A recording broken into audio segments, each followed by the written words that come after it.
Kalau tadi rusak kelas tuh. Ada Assalamualaikum yang warahmatullahi wabarakatuh. Kami dari kelompok 4 ingin mempresentasikan tugas PKN tentang peran mahasiswa dalam pencegahan radikalisme dan intoleransi di Indonesia.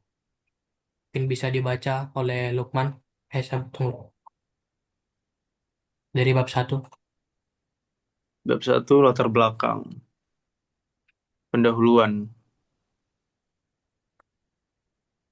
Dalam arsitektur geopolitik, kompor, kontemporer yang ditandai dengan eskalasi hybrid. Ini kayak mana, Bib? Indonesia menghadapi ancaman eksistensial terhadap kohesi nasional yang telah dikonsekuensikan selama 8 dekade pasca proklamasi 1945. Nah, fenomena radikalisme dan intoleransi tidak lagi dapat diredukasikan menjadi defisiasi patologi individu sementara. Nah, ini dia. Lanjut loncat aja. Sabar. Data empirisi dari Badan Nasional Kolektif. Nah, ada terorisme atau BNPT mencatat peningkatan 247% kasus radikalisme online sejak 2020 dengan 68% konten intoleransi berbasis SAR, suku, agama, ras, dan antara golongan. Secara antologis, radikalisme di Indonesia bukanlah impor monolitik dari Timur Tengah, sementara melainkan hibridisasi eksogen yang lahir dari kontradiksi internal, disparitas ekonomi. Oke.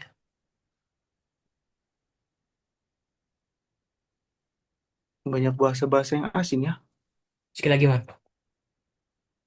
Oke, lebih jauh perspektif post-kolonial mengungkap bahwa intoleransi merupakan residu efisiensi Village era Orde Baru yang meningkatkan suara minoritas melalui narasi keamanan nasional. Ini berevolusi menjadi politik digital di mana algoritma menjadi penentu siapa yang layak hidup dalam ruang publik vital. Dalam Communiforce 2025 mencatat blokir 1,2 juta konten radikal. Dalam kasus ini begitu banyak uh, radikalisme dan toleransi dalam suku, ras, dan agama. Mereka mampu menjadi rizomatik yang menyebabkan kontra atau narasi moderasi melalui meme, podcast, dan tren yang sedang ramai, sekaligus melakukan deradikalisme per-to-per di ekosistem kampus yang homogen secara ideologis. Oke. Bisa dilanjutkan oleh dari rumusan masalah. Rumusan masalah 1. Bagaimanakah konstruksi pemahaman mahasiswa terhadap konsep radikalisme dan toleransi di Indonesia jika ditinjau dari perspektif ideologis, teologis, dan sosiokultural serta lingkungan kampus? Sejauh mana proses radikalisasi dan pembentukan sikap intoleran di kalangan mahasiswa dipengaruhi oleh interaksi multiple faktor seperti kurikulum pendidikan tinggi, kultur organisasi kemahasiswaan, otoritas tokoh agama dan intelektual, serta ekosistem media digital.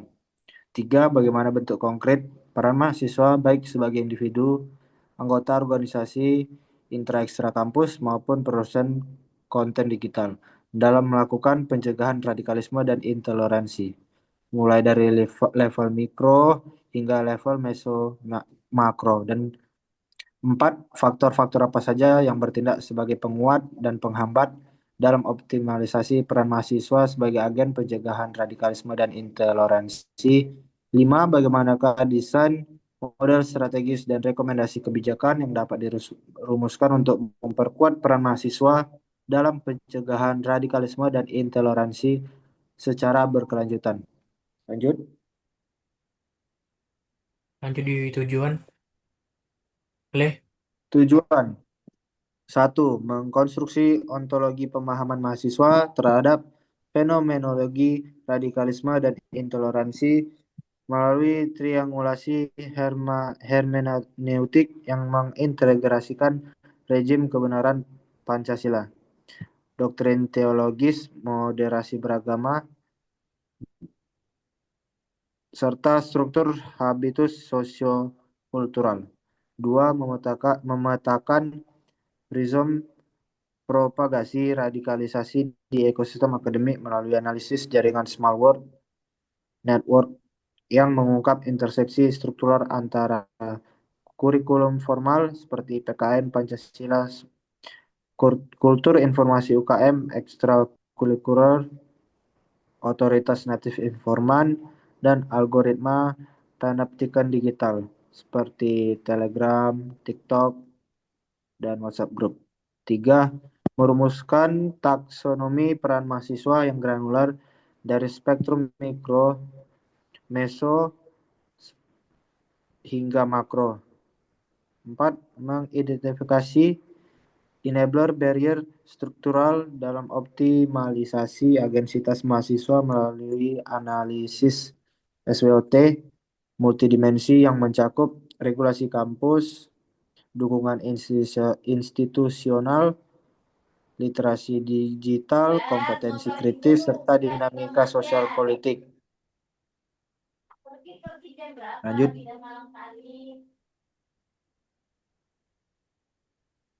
lanjut di bab 2. Kita masuk ke bab 2 pembahasan uraian teoritis Pancasila. Ontologi Pancasila sebagai filosofi groundslack negara. Pancasila secara etimologis dari bahasa Sanskerta yaitu panca yang artinya 5 dan sila yang artinya prinsip dasar. Bukan sekedar agregasi 5 sila normatif, melainkan Weltan Salt atau pandangan dunia yang bersifat hierarkis transendental. Dengan sila pertama sebagai ontologis yang mengikat 4 sila berikutnya dalam struktur organik dirumuskan melalui dialektika historis BPUPKI, disempurnakan Piagam Jakarta, dan difinalisasi PPKI pada tanggal 18 Agustus 1945. Pancasila menjadi open tekstur konstitusi yang tertuang dalam pembukaan UUD 1945 alinea keempat sebagai sumber dari segala sumber hukum. Secara epistemologis, Pancasila merupakan kristalisasi sinkretisme nilai luhur Nusantara. Hierarki dialektis 5 sila. 1. Ketuhanan Yang Maha Esa. Bukan teisme monokromatik barat, melainkan henoteisme inklusif yang mengakui Tuhan sebagai prima causa metafisik dengan manifestasi plural, di mana kebebasan beragama bersyarat pada kewajiban toleransi aktif. Sila ini menutup ruang sekularisme absolut sekaligus teokrasi dan menciptakan via media spiritual demokratis. 2. Manusia yang adil dan beradab.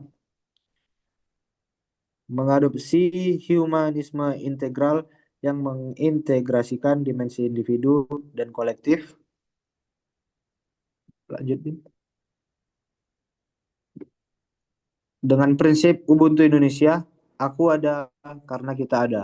Menolak antropologi reduktif, sila ini mewajibkan perlindungan HAM substantif, hak minoritas, melalui Golden Rule Universal treat others as you wish to be treated.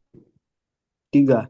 Persatuan Indonesia, bukan nasionalisme etnis primordial atau Jawa sentrisme, melainkan civic nasionalisme yang mengonstruksi identitas trans etnis melalui narasi senasib penanggungan anti kolonial.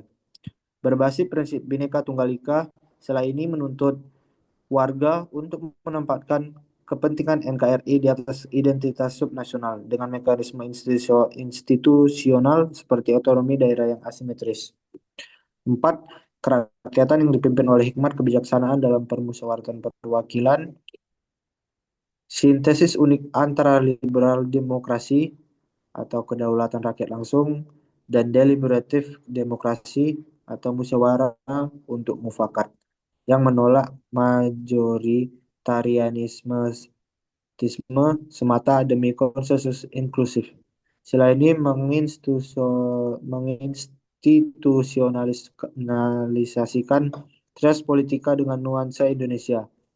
Eksekutif presidensial yang kuat namun terkekang DPR MPR, yudikatif independen, dan partisipasi rakyat melalui pemilu dan referendum. Yang terakhir, keadilan sosial bagi seluruh rakyat Indonesia, kritik inheren terhadap kapitalisme liar dan komunisme. Sila ini mengadopsi distributive justice Rawlsian dengan difference principle berbasis kesejahteraan merata, mewajibkan negara sebagai dynamic actor dalam redistribusi seperti pajak progresif, BUMN strategis, dan affirmative action, namun menjamin hak properti pribadi.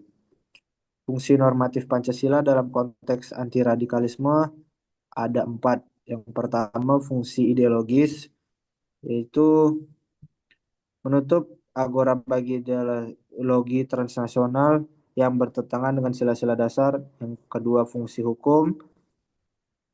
Setiap peraturan, mulai dari UU hingga Perda, harus Pancasila compliant. 3. Fungsi pendidikan sebagai kurikulum nasional Pancasila tersebut diwajibkan sebagai mata kuliah wajib. Yang terakhir, fungsi etis dengan tujuan membentuk moral habitus warga melalui institusionalisasi nilai moderasi beragama, toleransi, dan keadilan sosial sebagai etos kehidupan bermasyarakat. Cukup, Le. Ken, Eh, yang mana?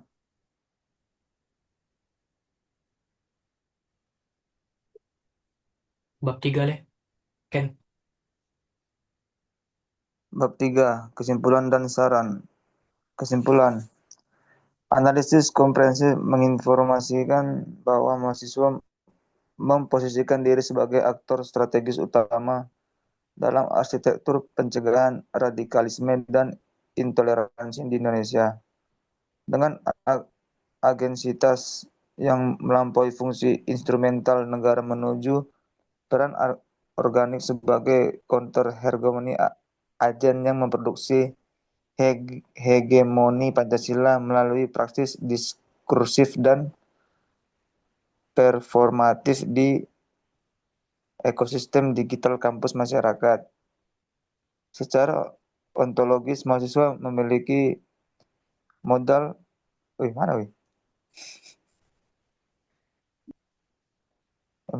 modal struktur unik, literasi digital,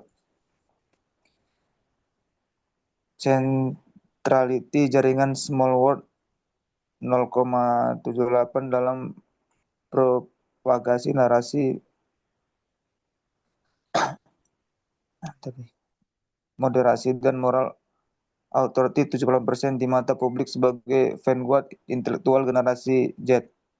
Kepentingan mereka mencapai reach 1.200 akun postingan konten anti radikal, 3,4 lebih efektif daripada narasi resmi BNPT. Regime Radikalisme Academy yang teridentifikasi melalui 6 entry points. Yang mana sih? bawahnya langsung BIM. Itu aneh kali, Cok. Request ya. Mahasiswa juga perlu meningkatkan literasi digital, membiasakan cek fakta sebelum membagikan informasi, belajar mengenali pola propaganda radikal dan mengendalikan emosi saat berdebat di ruang digital. Peran di lingkungan kampus, mahasiswa disarankan aktif dalam organisasi kemahasiswaan, forum diskusi, dan kegiatan lintas iman atau lintas suku untuk membangun budaya dialog dan saling memahami. Di ranah ini, mahasiswa bisa mendorong BEM, HMJ, dan UKM untuk memasukkan tema moderasi beragama, anti hoaks, toleransi, dan Pancasila dalam program kerja rutin. Jika menemukan indikasi radikalisme atau intoleransi, baik dalam bentuk ujaran kebencian, ajakan kekerasan, maupun eksklusivisme ekstrim, mahasiswa sebaiknya tidak diam, lakukan pendekatan persuasif ke teman yang terpapar, laporkan ke dosen pembina atau pihak kampus, dan dorong kampus menyusun SOP penanganan yang adil dan edukatif, bukan sekedar represif. Kolaborasi dengan lembaga dan masyarakat. Mahasiswa sebaiknya menjalin kerjasama dengan lembaga terkait, misalnya unit kemahasiswaan di kampus, lembaga keagamaan moderat, dan lembaga pemerintah yang membidangi pencegahan radikalisme.